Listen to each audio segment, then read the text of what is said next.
Gabby. I'm such a sap. Oazi and Kobe had found a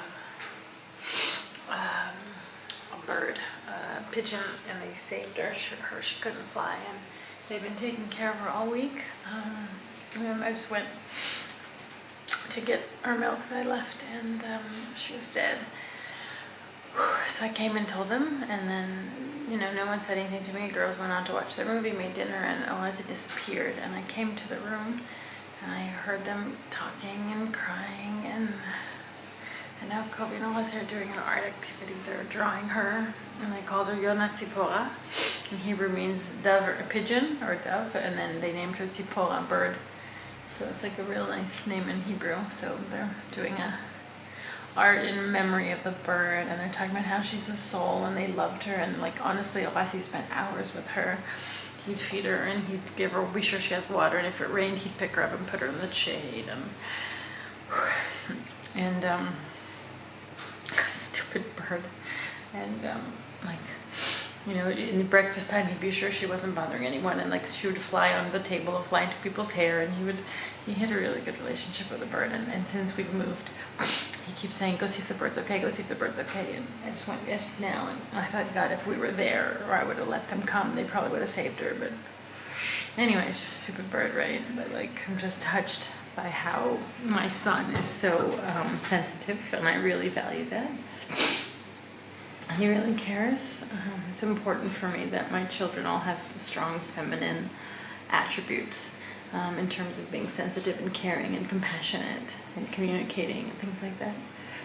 And also I'm touched that Kobe, who is so feminine, so much more than I am, was so good, and talked to him about his feelings and how can we honor the memory of the bird, and just now they're doing this art activity, and it's just so touching to me that he's such a sensitive father, and he's so strong and available to them in these little childhood experiences that build them, including facing the death of a pet.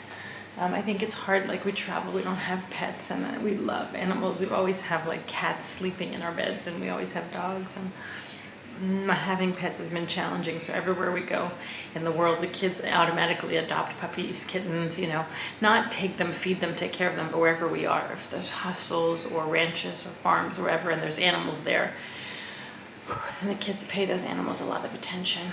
So this bird was like their bird, even in Siem Reap in Cambodia, the dog had another batch of puppies while we were there. And the kids each named which puppy is theirs, and just gave them special attention. So I just appreciate the sensitivity and the lessons in death, and just Kobe being so attentive and attuned to our children's needs. I'm really proud of him, to hear him talk about how he understands, and they're doing a memorial ceremony by doing this art activity around the bird. So it's just beautiful. So that's all I have to report here where are we? We're in Singapore. We're at, hold on, Beary Best Hostel. And I appreciate that this happened, and just another rock in another pebble in our path toward our own enlightenment, right?